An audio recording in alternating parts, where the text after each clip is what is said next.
Hello everybody, welcome back to Fanblade. It is the home stretch. This is going to be a finished instrument today. In fact, within 5.5 hours, because I've got 5.5 hours until I have to be on the road travelling to a gig, and I'm taking this thing. The finish is on and looking very, very nice. It's had quite a few coats.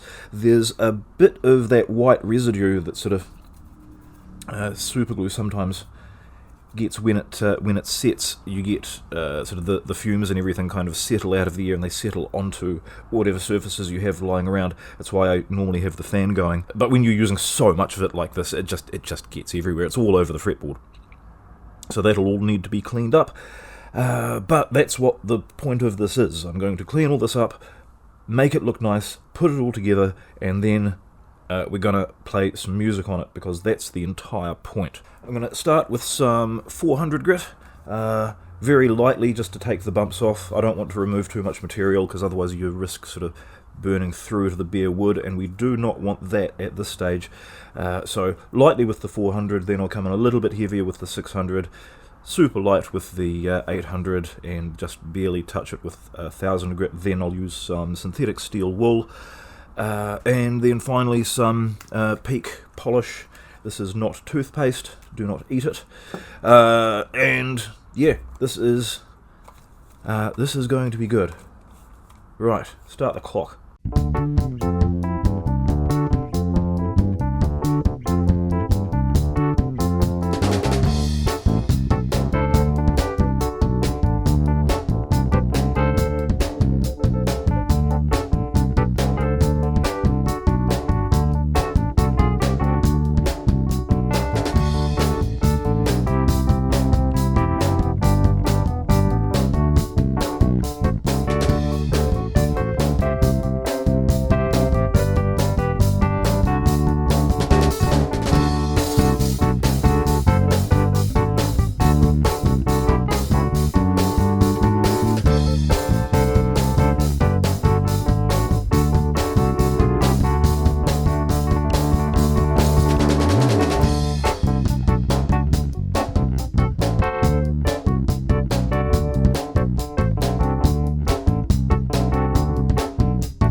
That is sanded out to 1000 grit. I'm going to come in with some steel or synthetic steel wool and scour this down. This is going to be nice and smooth. This is coming up really, really nicely. I don't believe I have burned through to the wood anywhere.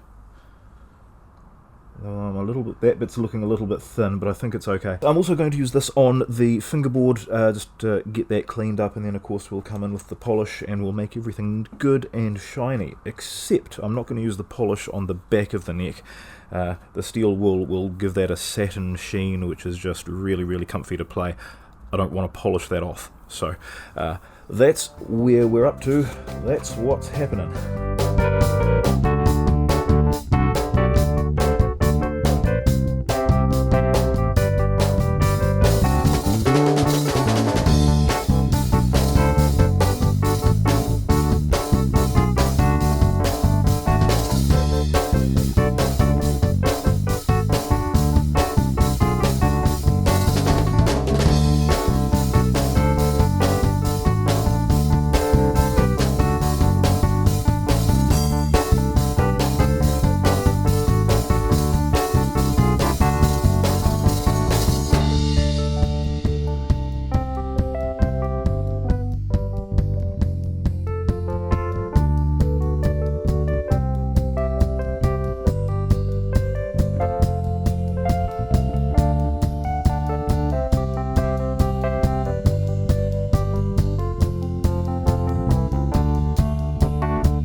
Okay, that's just, it's so good. Look at the thing.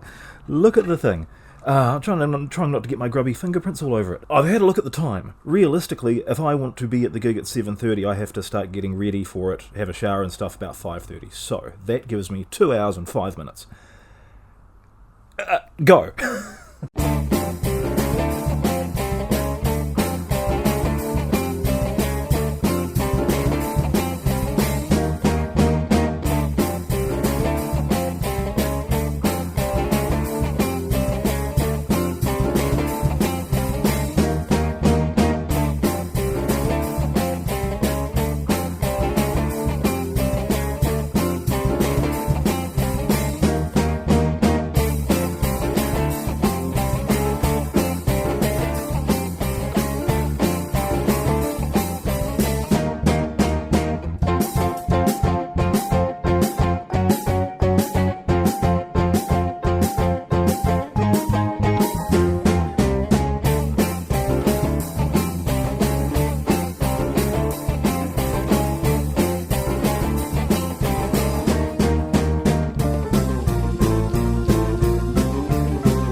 Okay, there's good news and there's bad news. The good news is it's assembled. The bad news is it's not stage ready yet. I still haven't cut any nut slots.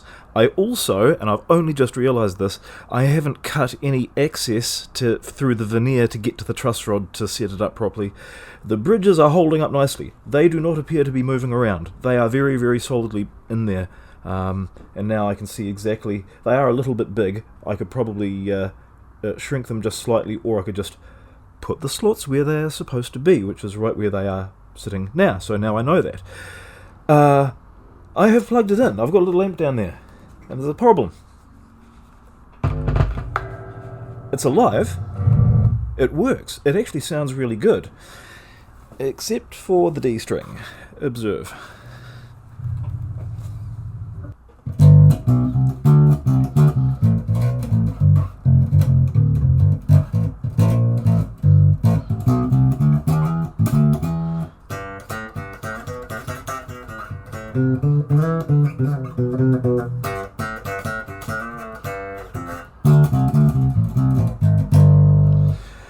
So that's a problem. I can't use this at the gig tonight, much to my disappointment. I am going to have to go and play something else. I am kind of vibing P-bass tonight, I think, in lieu of not being able to play this. What that is it's a pickup problem. One of the coils, one of the pole pieces on the D string has had a problem. Like, it's just not working. I don't know exactly what the issue is. Maybe I can fix it externally. Maybe I need to make a whole new pickup. If I do, I'm going to experiment with blade style pole pieces so that string spacing stops being an issue entirely. See if I can work out how to make some of them. Yes. I have a gig to go to. I have to go. Alright, it is the morning after the gig. The gig was good. We had fun. I've had a bit of time to think about what's actually gone on here, and it occurred to me that it sounded like just the D string was out of phase, and what would cause that would be one of the magnets up the wrong way. I went back to look at the video of when I was potting the pickup just to see if there was any clues in there, and you will see one row of magnets which do not have any black or red dots on them. You will see another row of magnets which have a red dot and a black dot, a red dot and a black dot, a red dot and a black dot, a black dot, and a red dot and a black dot. Here are a couple of spare magnets. You will note a red dot demarking which side up they are. I don't know if that's supposed to be north or south, but they are all the same. They're all the same way up. The red was starting to wear off. It was becoming faint on some of them, so I've gone along with a Sharpie and marked a black dot on all of them. And then I think what's happened is that I've put a freshly marked one on top of a freshly marked one, and some of the Sharpie has transferred onto that side of one of them. And that's what's screwed me up. An entire week's worth of 14-hour days in the garage, destroyed by one random Sharpie smudge. Okay, I've got the pickup out. I don't have a magnetic polarity tester, which would be kind of handy, but I don't actually need one in this situation because I've got a cell phone and it's got a magnetic latch on it. And it is...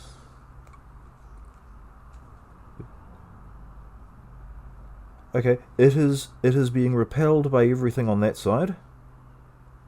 So I imagine it would be attracted to everything on this side, possibly except that one. Yeah, it's very much attracted, very much attracted, very much not attracted to that one. So that's just proof. That's exactly what's happened, is that, yeah, there's a wayward Sharpie smudge gotten on the wrong side of this one. Like, it's such a basic error. You're never safe from having things go wrong. Alright, I need to try and dig this out. I've never tried to dig through this resin before, but if that's the problem, then let's find some solutions. I've just had a quick Google to see what is the best way to kind of dissolve epoxy resin in a controlled manner, and Google seems to think that acetone is the one. I don't want to use acetone anywhere near this instrument, so I'm shifting this out the way just for safety. Right, let's go digging.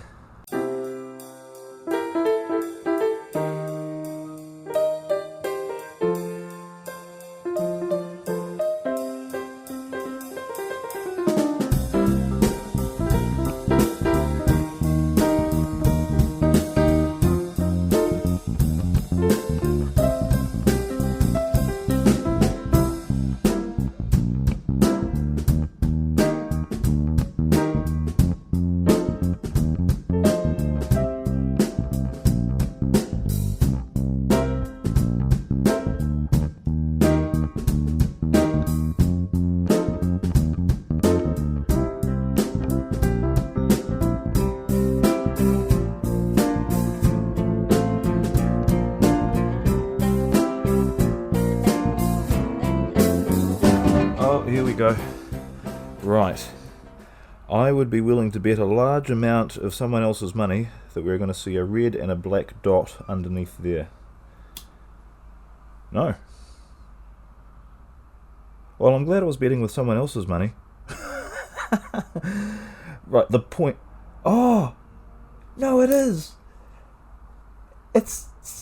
Can you see that? It's stuck to the epoxy. That red mark there has come off the magnet.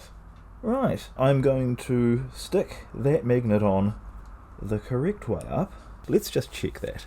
So it's attracted to all of these,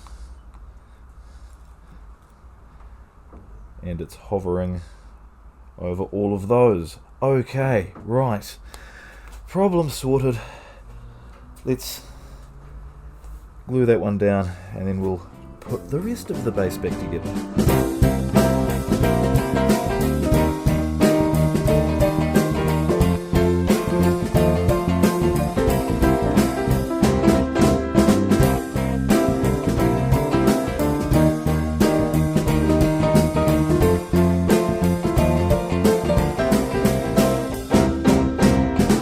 So while the epoxy is setting on that, there's one last thing I've got to do with the body, and I think I would feel bad if I sort of cheated it, and that is control cavity cover.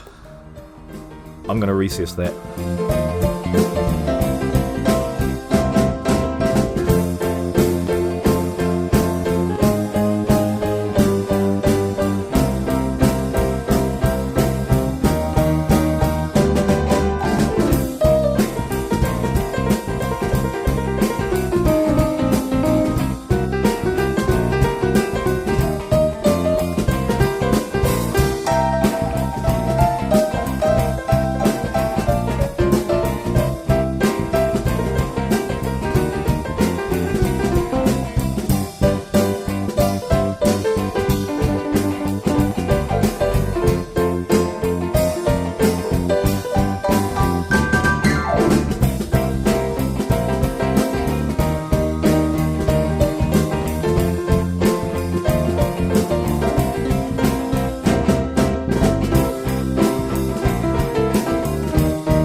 Okay, so that's a fun little job.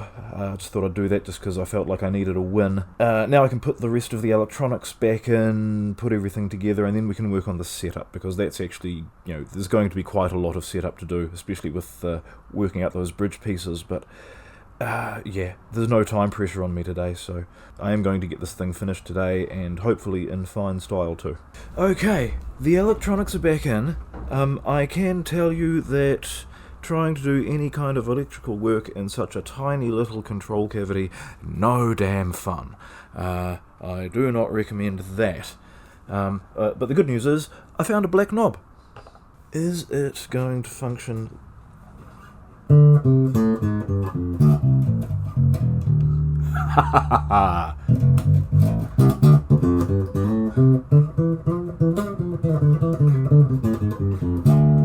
Right. The setup's dreadful. Unsurprisingly, really. I haven't even cut any slots in the nut yet. Let's set it up.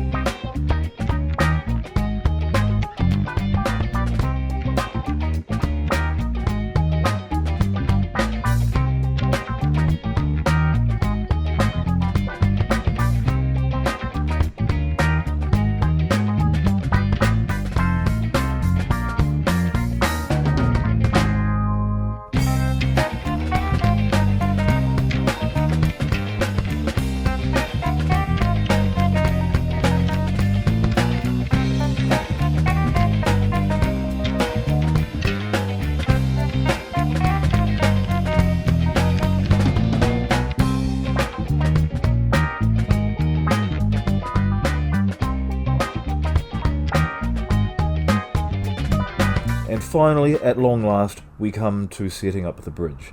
Now, I have put the saddles approximately where they should be. Like, the intonation on it's not bad. I've had a little play. I had to raise these three. I still need to raise the middle one a bit more. I actually need to lower the outer two ever so slightly, so there'll be a little bit of sanding to do. But the main issue is that as the strings come up over the back of the saddle, of course, they are resting on the wood there, and then they are making contact with the back edge of the saddle, and they're vibrating from that point. Don't really want that. I sort of want them vibrating from the front point. Also, as they are coming over that corner, I can see the string is getting stressed right at that point. And I don't think it would cause a breakage, but like if it did, then it's going to break there. So, what I propose is coming in with a needle file and simply carving a groove through the saddle into the back plate and just making a path for the string to go through up the back of that entire thing. Like, that's all it needs. And as far as string spacing goes, they're pretty much all in the centre. That one's a little bit off-centre, but I suspect that's due more to the fact that it's getting pushed around by the ones on either side of it. So I'm literally just going to carve the same groove in the centre of each of these, and if there's not enough space for that one to sit where it should, then I can actually just sand down the edges ever so slightly so they can the whole thing can sit a little bit closer together. When this is literally the last step. Literally the last thing I have to do.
So there it is.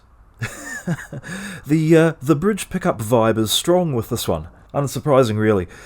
If I were to do this again, I would... Well, there's a bunch of things I would do differently. So, first of all, neck length. Definitely have the neck further back, push the bridge that way, then I could use a much more standard type of bridge. I would also love a neck pickup on it, just for a bit more versatility. But as it is, it's got a whole heap of mid-range. I can definitely see this thing being useful for kind of funk fusion kind of things. Yeah, I mean, I don't know what else to say about it, really. You've just seen me build the entire thing from nothing, so... the fact that it plays at all is a little bit of a miracle. So that, I suppose, is the end of the series. I will be having a couple of weeks off. Then I'm actually coming back. I've got a really cool bass in need of some serious restoration. I'm just waiting on a few parts to come in so that I can get on with that. So that'll be coming up very shortly. But for now, I just want to say thank you very much for watching. Thank you very much again, everyone, for your amazing comments, your helpful suggestions. Every single instrument that I build, I learn something, and most of it's from you guys. So just amazing. Thank you very much. Yeah, I guess I'll see you later. Bye.